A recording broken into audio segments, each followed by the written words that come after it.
Dios les bendiga, mis amados hermanos, bendiciones de lo alto. Le habla su hermano en Cristo, Wilmer Rodríguez, una vez más por acá, por este su espacio Oasis de Bendición, donde las ricas y poderosas bendiciones de nuestro Dios se derraman por medio de su palabra. Amados hermanos, paso por acá para comunicarles que vamos a seguir con una serie de devocionales en la segunda epístola de nuestro amado apóstol Pedro. Les había comentado que son muchas las veces que nosotros pasamos por alto las segundas cartas o epístolas que nosotros encontramos dentro de la Biblia. No obstante, cuando hemos visto una serie de devocionales como en la segunda epístola de Juan, hemos visto ese crecimiento espiritual poderoso que nuestro amado hermano Juan desarrolló siendo testigo ocular y siendo un apóstol pues transformado, renovado y que termina con un carácter dócil pastoral. Así nuestro amado apóstol Pedro, en una segunda epístola que muchas veces es ignorada también, donde muchas veces tenemos algunos textos como Dios no quiere que nadie se pierda, sino que todos procedan al arrepentimiento. Textos como creciendo en la gracia, creciendo en el conocimiento de la verdad. La epístola de Pedro no es un escrito circunstancial, sino un testimonio poderoso final. El autor se identifica así mismo como Simón Pedro, siervo y apóstol de Jesucristo. Esto lo vemos en el capítulo número 1, verso 1, uniendo una misma expresión su identidad humana, Simón, con su llamado divino, Pedro. Acuérdense que el Señor, pues, cuando lo llama, le cambia el nombre. Eso lo vemos también en Mateo capítulo número 16, cuando le dice que le va a dar la llave, que es el Evangelio. Sometiendo, sí, ambas bajo la autoridad mayor, reconociéndose así como un siervo de Jesucristo. O sea, ese Simón Pedro llegó a ser entonces un siervo de Jesucristo. Esta autoidentificación revela una profunda transformación. Es lo que vimos también en nuestro amado apóstol Juan. Aquel hombre impulsivo de los evangelios ha sido transformado por Cristo hasta entender que la autoridad apostólica no solo lo coloca como un siervo, sino también como un servidor al servicio de la iglesia. Eso tenemos que entenderlo, porque hay muchas personas hoy día que se quieren anteponer por encima de los demás. El Señor Jesucristo nos enseña y nos dice que el que quiera ser mayor en el reino de los cielos tendrá que servirle a otro. Desde este inicio se establece entonces un principio fundamental. No existe una fe de élite dentro del cuerpo de Jesucristo. Él dice a los que han alcanzado una fe igualmente preciosa que la nuestra. Ahí está claro. El apóstol Pablo también nos dice en Romanos que nadie tenga mayor acto concepto de sí mismo que el que debe tener. La fe apostólica no es superior ni por encima, sino igual en naturaleza. La palabra preciosa da gran valor. Inicia que la fe no es producida por el hombre, sino otorgada por la gracia y la justicia de nuestro Señor Jesucristo. Así que, ¿qué es lo que dice nuestro amado apóstol Pedro en su epístola? Él dice así en el poderoso nombre de Jesús. Simón Pedro, siervo y apóstol de Jesucristo, a los que habéis alcanzado por la justicia de nuestro Dios y Salvador Jesucristo una fe igualmente preciosa que la nuestra. Ahí está claro la comparación, ahí está el nivel. El único importante y poderoso y que está por encima de los demás y tenemos que ser siervo de él es Jesucristo. Y luego dice las bendiciones poderosas, gracia y paz os sean multiplicadas. Habíamos dicho que esto se multiplica y se ve por todas las cartas que nosotros empezamos a leer en el Nuevo Testamento. La gracia y la paz de nuestro Señor Jesucristo. Dice, en el conocimiento de Dios y nuestro Señor Jesucristo. Porque nuestro Señor Jesucristo es quien da a conocer al Padre. Es el camino al Padre. Y dice nuestro amado apóstol Pedro, como todas las cosas que pertenecen a la vida y a la piedad, nos han sido dadas por su divino poder, mediante el conocimiento de aquel que nos llamó por su gloria y excelencia. O sea que la excelencia, como dice nuestro amado apóstol Pablo también, sea de Dios y no de nosotros, como él dice en 1 Corintios capítulo 4, verso 7. Esto revela una estructura intencional. El conocimiento de Cristo es el principio y el final del crecimiento cristiano. Esto tenemos que entenderlo. Hay que conocer a Cristo para que el Hijo se revele a nosotros en las Escrituras, como también nos muestra la palabra profética. No se trata de un conocimiento meramente intelectual, sino de una realidad relacional transformada en una vida convertida por medio del Espíritu Santo. El conocimiento nos ha producido gracia y paz. Sustenta la vida espiritual y preserva del error, porque esto es importante también. Porque el apóstol Pedro nos manda a crecer en la gracia, en el conocimiento, en la verdad, porque hay acechanza, Tenemos que entender que la suficiencia divina y la responsabilidad humana van de la mano. Pedro establece una de las declaraciones más contundentes del Nuevo Testamento y lo que hemos comentado acá que él dejó escrito: como todas las cosas que pertenecen a la vida y a la piedad nos han sido dadas. Se nos los ha dado. El creyente no carece de recursos espirituales. Dios ha provisto todo lo necesario. Sin embargo, inmediatamente introduce el llamado diligente. Vosotros también poniendo toda diligencia. ¿Cómo estamos nosotros caminando, hermano? ¿Estamos siendo diligentes? ¿Verdaderamente estamos atendiendo el llamado? ¿Reconocemos con gozo, con alegría, pero también con responsabilidad el llamado y lo que Cristo nos ha dado? Eso es lo que el apóstol Pablo también le dice a los Efesios, que el Señor Jesucristo, el Padre de toda gloria, nos ha dado todas las bendiciones espirituales en los lugares celestiales. Todas las bendiciones, no hay ninguna que no se nos haya dado. El creyente ha sido dotado también de toda la armadura de Dios y tenemos que estar firmes. Se establece aquí entonces una tensión doctrinal. Dios ha dado todo, el creyente debe desarrollar lo recibido. Es responsabilidad de nosotros. Esto se manifiesta en la progresión. Vamos a crecer en fe, en virtud, en conocimiento, en dominio propio, en paciencia, en piedad, en afecto fraternal y amor. Es como los pasos que da el apóstol Pablo, los espirituales, para que nosotros conozcamos los frutos del Espíritu. Esto desarrolla el creyente en su naturaleza en un caminar diario con la nueva criatura. Entonces, ya el apóstol Pedro nos deja claro y expresa pues lo poderoso que hemos recibido con la naturaleza nueva que ya tenemos. La memoria espiritual y la urgencia pastoral. Pedro declara que su propósito es recordar constantemente estas verdades. Dice: tendré cuidado de recordaros siempre estas cosas. Esto introduce un elemento pastoral profundo. El problema del creyente no es solo la ignorancia, sino el olvido, porque nos hablan las cosas, estudiamos la palabra y luego muchas veces cuando nos pasa algo o tenemos una situación a nuestro alrededor que nos trae distracción, caemos en el olvido. La enseñanza apostólica busca preservar, no ignorar. El Señor Jesucristo a través del apóstol Pablo nos dice que no ignoremos las maquinaciones de Satanás, porque también se viste como ángel de luz. El apóstol escribe bajo la conciencia de su muerte cercana. Es por eso que nosotros vemos en estas últimas cartas que nos dejan los apóstoles que tienen un profundo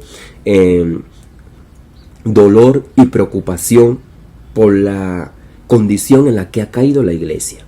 Había una persecución, había gente que estaban sufriendo. El Señor Jesucristo lo reconoce en el Apocalipsis. Y cuando el Señor Jesucristo se muestra en el Apocalipsis, Él no dice: ay, pobrecito, están sufriendo mucho, sino que le dice a la iglesia: yo conozco tus obras. El Señor no se mueve por el sentimentalismo ni por el sufrimiento. El Señor lo que le preocupa es nuestro corazón. Si estamos correctos o estamos incorrectos. Si estamos en el camino o estamos desviados. Si estamos nosotros una vida dándole la gloria a Él o la gloria al mundo. O hemos dejado que el mundo nos apacigüe, nos calle.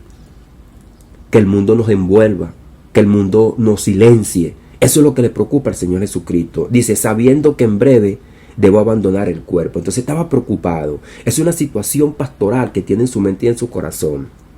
Ahora, esta carta se sitúa dentro del promedio del año 62 al 67. después de Cristo, bajo la persecución del emperador Nerón. Es lo que él dice también en su primera epístola, que habían personas que habían sido dispersadas en Ponto, en Capacia, en Bitinia, y muchos pues ya habían reconocido que eran nueva criatura, que eran un pueblo, como él le dice en su primera epístola, capítulo número 2, verso 9, que somos un pueblo llamado para anunciar las virtudes de aquel que nos ha llamado de las tinieblas a la luz. Somos llamados para eso. Su intención es dejar un testimonio permanente para la iglesia, que no se le olvide. La autoridad de la revelación, escritura sobre la experiencia. Pedro afirma que no sigue fábulas artificiosas, sino que fue testigo ocular de la majestad de Cristo en la transfiguración. Sin embargo, declara algo más elevado. Tenemos también la palabra profética más segura. No nos vayamos por las visiones y las revelaciones, las cosas expectantes. La seguridad nos los da la palabra. Lo que Jesucristo vivió, lo que Jesucristo manifestó y su experiencia en la tierra fue producto de las Escrituras. Eso es lo que nos deja nuestro amado apóstol Pedro aquí plasmado en la palabra. Tengan cuidado, no se vayan por lo sorprendente, por lo maravilloso, por lo fantasioso. Vámonos por lo que está en la palabra. Tenemos también la palabra profética y se va a los profetas. ¿Qué es lo que está pasando? ¿Qué es lo que estamos viviendo? Entonces, texto nos deja a nosotros un principio fundamental. La experiencia apostólica es subordinada a la revelación de la Escritura. No está más allá de lo que es la Escritura. No es una interpretación privada. Fue inspirada por el Espíritu Santo. Él lo deja aquí, claro y visible. Entonces, cuidado con caer en fábulas artificiosas. No abandonar el conocimiento.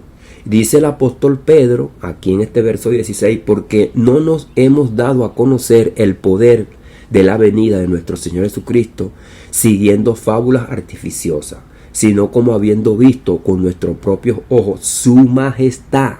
Pues cuando Él recibió del Padre honra y gloria, le fue enviada desde la magnífica gloria una voz que decía: este es mi Hijo amado, en el cual tengo complacencia. Y nosotros oímos esta voz enviada del cielo cuando estábamos en el monte Sacro. Ahora pues dice también el verso 19, tenemos también la palabra profética más segura, a la cual hacéis bien en estar atentos, como a una antorcha que alumbra en lugar oscuro, hasta que el día esclarezca y el lucero de la mañana salga en vuestros corazones, haciendo énfasis a la segunda venida de nuestro Señor Jesucristo. Aquel día va a esclarecer, Jesucristo va a resplandecer, va a llegar aquel día como un lucero en la mañana y va a alumbrar toda la creación que va a quedar en tiniebla, pero su poder y su autoridad se va a dar a conocer a toda la tierra. Entendiendo primero esto, que ninguna profecía de la Escritura es de interpretación privada, porque nunca la profecía fue traída por voluntad humana, sino que los santos hombres de Dios hablaron siendo inspirados por el Espíritu. Esto tenemos que tenerlo claro, seguro, en nuestra mente, en nuestro corazón. Las Escrituras son inspiradas por el Espíritu. Es por eso que el apóstol va a pasar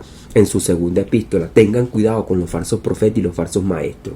Pero hubo también falsos profetas entre el pueblo, como habrá entre vosotros falsos maestros, que introducirán encubiertamente herejías destructoras. Fíjese cuál es el propósito de estas herejías: destruir al pueblo.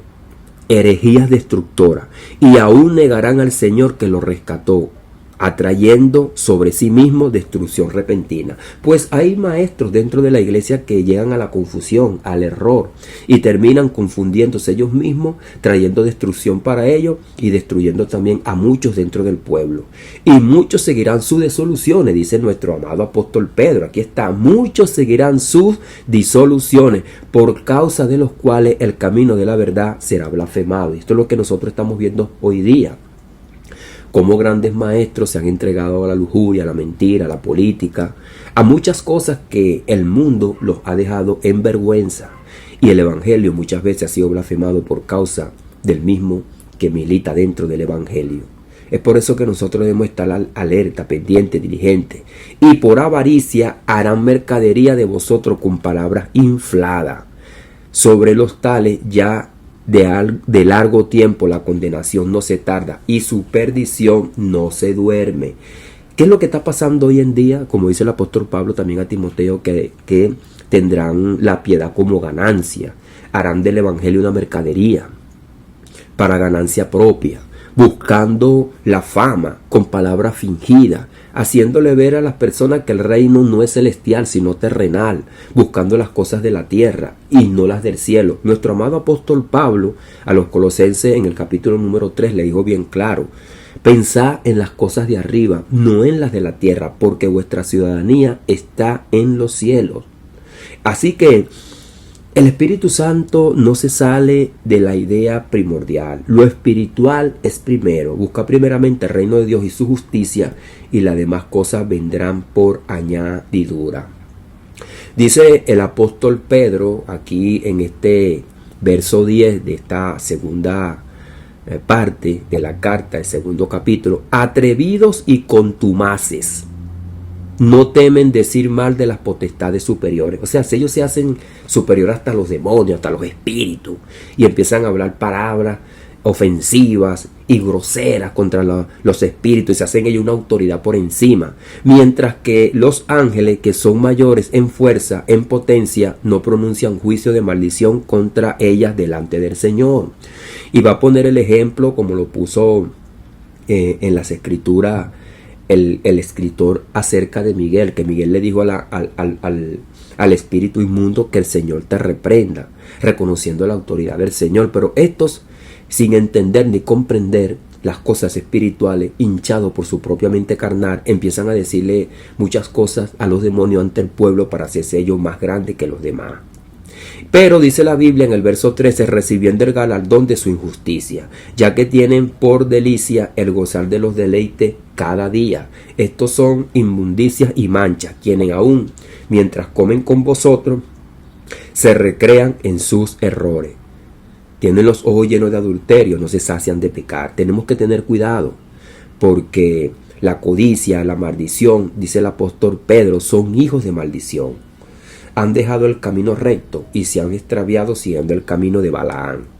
Balaán, aquel profeta que prefirió la ganancia para vender así al pueblo de Dios con aquel rey que lo llamó para que maldijera al pueblo. Ese los ejemplos contundentes que también vamos a conseguir acá. Ahora, la humanidad que se deja engañar por los falsos profetas, por la idolatría y por la maldad, Pedro también va a introducir en su segundo capítulo y le va a decir: amado, esta es la segunda carta que os escribo, y en ambos despierto con exhortación vuestro limpio entendimiento, para que tengáis memorias de las palabras que antes han sido dichas por los santos profetas, y del mandamiento del Señor y Salvador dado por vuestros apóstoles, sabiendo primero esto, que en los postreros días vendrán burladores, andando según sus propias concupiscencias. Ahora, Pedro va a introducir aquí el juicio final, no solamente para los falsos maestros y falsos profetas, sino también para la humanidad que persiste en pecar, que no atiende al llamado. Dice: por lo cual el mundo de entonces pereció anegado en agua. Verso 6. Pero los cielos y la tierra que existen ahora, están preservados por la misma palabra, guardados para el fuego en el día del juicio y de la perdición de todos los hombres impíos. Aquí hace un juicio general, el juicio final para todos los hombres impíos. Sin embargo, la escritura dice en Hebreos capítulo número 9, verso 27, que está establecido para los hombres que mueran una sola vez, y después de esto, ¿qué? El juicio. Nosotros tenemos que tener cuidado, porque el apóstol Pablo dice que todo pecado que se comete fuera del cuerpo, bueno, nosotros oramos, pedimos, pero que tenemos que tener cuidado, que hay unos pecados que son de muerte, que atender a la fábula, que atender al error, que atender a los falsos maestros puede traer destrucción para nuestras vidas. Los pecados habituales siempre van a estar alrededor de nosotros, siempre vamos a estar a la acechanza, como dice la escritura, pero tenemos que tener cuidado cuando caemos en el error y nos vamos a la idolatría y caemos en el camino incorrecto, porque hay caminos que al hombre le parecen rectos, pero su fin es camino de muerte. El apóstol Pablo termina con el versículo 18: antes bien crecer la gracia y el conocimiento de nuestro Señor y Salvador Jesucristo. A Él sea la gloria, honra y hasta el día de la eternidad. Amén. El día de la eternidad. También tenemos que hablar acerca del día del Señor. Una expresión profética que ha sido mal interpretada. ¿A qué se refiere el apóstol Pedro con el día del Señor? ¿Qué implica estas palabras? ¿Qué implica este pensamiento? ¿Qué podemos sacar y entender acerca de este día del Señor? Así que, amados hermanos, le dejo por acá esta introducción para que estemos atentos de una serie de devocionales que vamos a pasar en esta segunda epístola de nuestro amado apóstol Pedro. Se levanta como una exhortación urgente en un contexto de presión externa y corrupción interna. No presenta una fe pasiva ni meramente doctrinal, sino una vida en constante crecimiento, sostenida por la verdad, revelada, protegida del engaño y orientada hacia la comunión y consumación final. Nosotros vamos a tener una comunión final donde vamos a tener un cuerpo nuevo, donde no vamos a estar separados, con personas aquí en la tierra y personas en el cielo. Todos estaremos juntos con el Señor Jesucristo. No obstante, mientras que estemos en esta tierra, el reino de Dios que lo trajo nuestro Señor Jesucristo opera en el cielo y opera en la tierra. El apóstol no deja a la iglesia con especulación, sino con una dirección clara: crecer, reconocer, discernir y esperar. Nos deja una carta con una esperanza poderosa, pero también con una idea impactante y aterradora: que hay un juicio final para todos aquellos impíos que persisten en pecar y que no tienen el oído presto para la verdad. Tenemos que tener cuidado. Dios les bendiga, Dios les guarde, mis amados hermanos y amigos. Le habló su hermano en Cristo, Wilmer Rodríguez, una vez más por acá, por este su espacio, Oasis de Bendición, donde las ricas y poderosas bendiciones de nuestro Dios se derraman por medio de su palabra. Amados hermanos, amigos, les comentamos que estamos en las redes sociales, en el canal de YouTube y en el canal de TikTok como Oasis de Bendición, y en el canal de Facebook como Wilmer Rodríguez, donde también seguirán un devocional o un estudio que estamos pasando en la primera carta de el profeta Samuel, donde veremos una serie que la hemos denominado El Silencio de Dios, y dimos una primera enseñanza y la caída de Saúl. Ahí estaremos viendo cómo hay personas que de la luz pasan a las tinieblas, y por eso que tenemos que tener cuidado. La palabra nos está hablando, nos está exhortando y nos está enseñando. Dios les bendiga, Dios les guarde.